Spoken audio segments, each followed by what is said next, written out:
Okay, I want to take you to a specific moment. Just picture this. It's early 2026.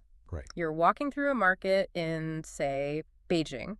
It's gearing up for the Lunar New Year, and you see all the usual stuff, right? The sea of red and gold, lanterns that smell of roasted chestnuts. The whole vibe. And because it's 2026, it's the year of the fire horse. So you're expecting to see horses everywhere. Exactly. Majestic, powerful, galloping horses. Strength, energy, all that.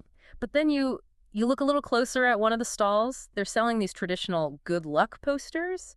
And right there, nestled between the gold ingots and the peonies, is a face you know. A very familiar face. But it is definitely not a horse. It's the platinum blonde, sneering face of a teenage British wizard who, spent most of his time bullying Harry Potter. We are, of course, talking about Draco Malfoy. We are talking about Draco Malfoy, the Slytherin prince himself. And somehow, against all logic, he has become the unofficial good luck mascot for the year of the fire horse. It's one of those things that when you hear it, it sounds like a weird fever dream. Right. Why? But then you see the pictures and it's real. Mm-hmm.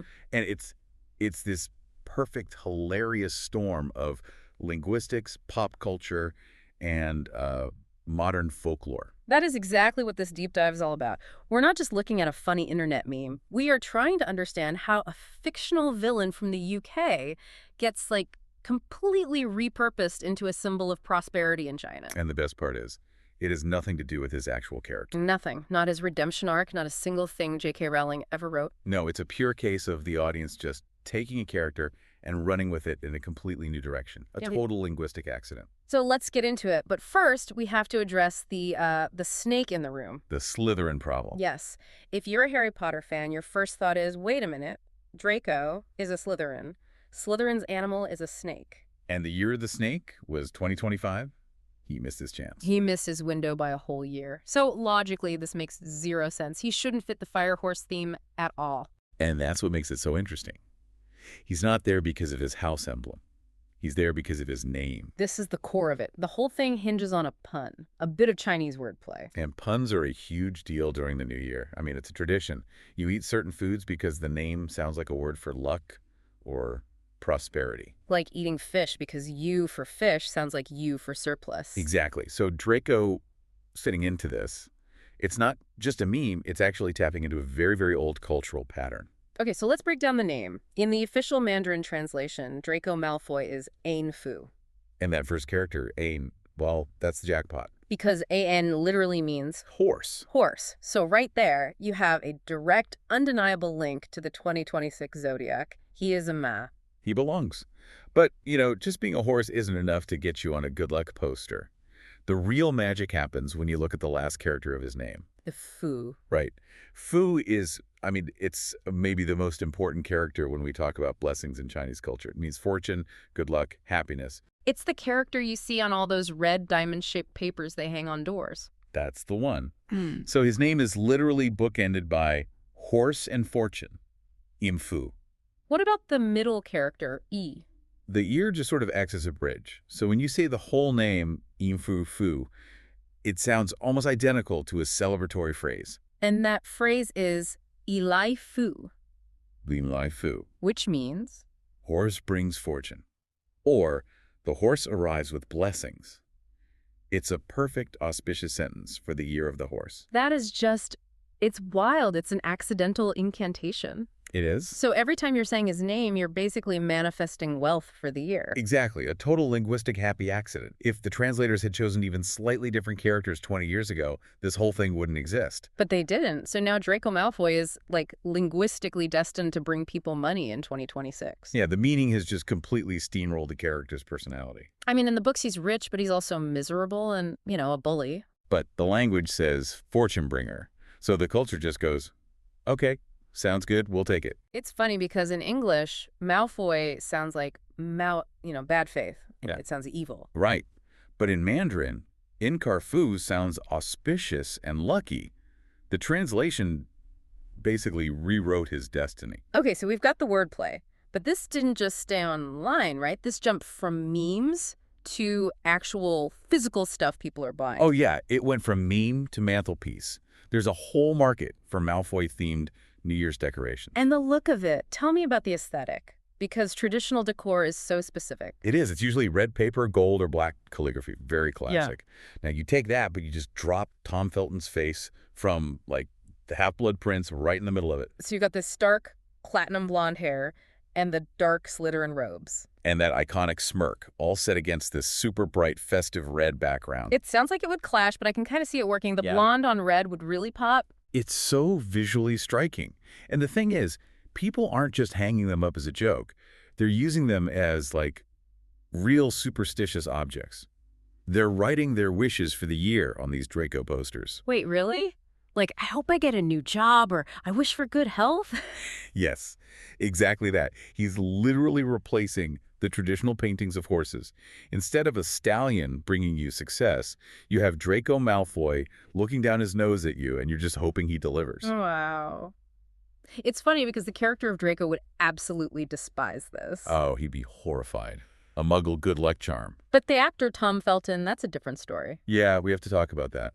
Because his reaction is what really cemented this as a global thing. He's great with the fans, right? I heard he actually reposted some of this stuff. He did. Put it right on his Instagram story. He totally leaned into it and acknowledged that he's become a symbol of hashtag Chinese New Year. And that's huge. That kind of validation from the actor himself, it makes it real. It's not just some weird corner of the internet anymore. It closes the loop.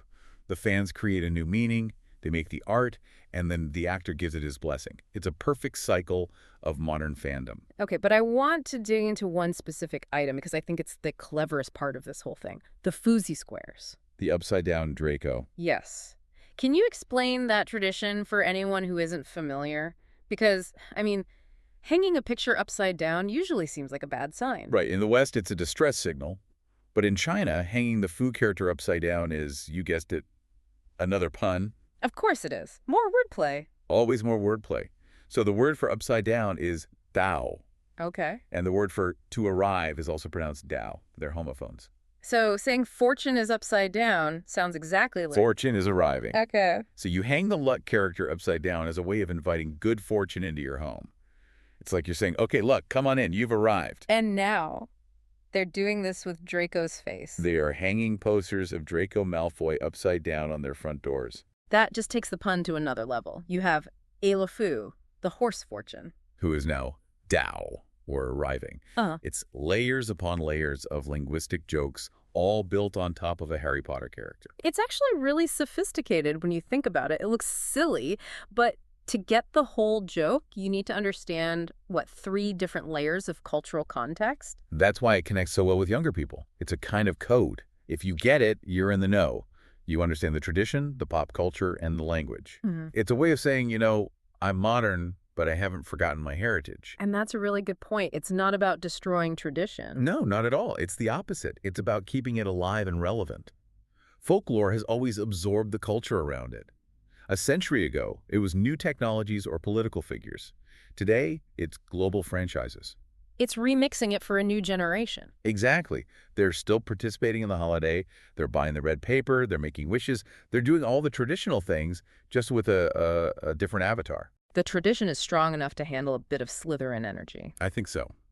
And maybe there's something else to it, too. I mean, we talked about his name, but what about his vibe? What do you mean? Well, the Malfoys are old money. They represent wealth, status, ambition.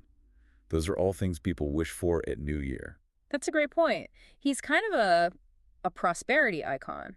If you want financial success, maybe you do want the energy of a guy who lives in a giant manor. Little ambition never hurt anyone, right? That fits the year of the horse perfectly. It's all about forging ahead and achieving success. So looking at the big picture, this is just a fascinating journey for a character. Created in Scotland in the 90s, translated into Mandarin in the 2000s, and now... Now he's a folk superstition in 2026. It really shows you that once you put art out into the world, it's not yours anymore. The audience completes it. And in this case, the audience found a secret meaning hidden in the language that the author never could have imagined. It makes you wonder what other characters are hiding secret meanings in other languages. Right. Like, is there a language where Voldemort accidentally sounds like happy birthday? Or where Thanos sounds like good health and long life? It's totally possible. We judge these characters by their English names and context, but Who knows? Somewhere out there, the Joker could be the patron saint of dental hygiene. We really do filter everything through our own cultural lens. To us, Draco is a complicated villain.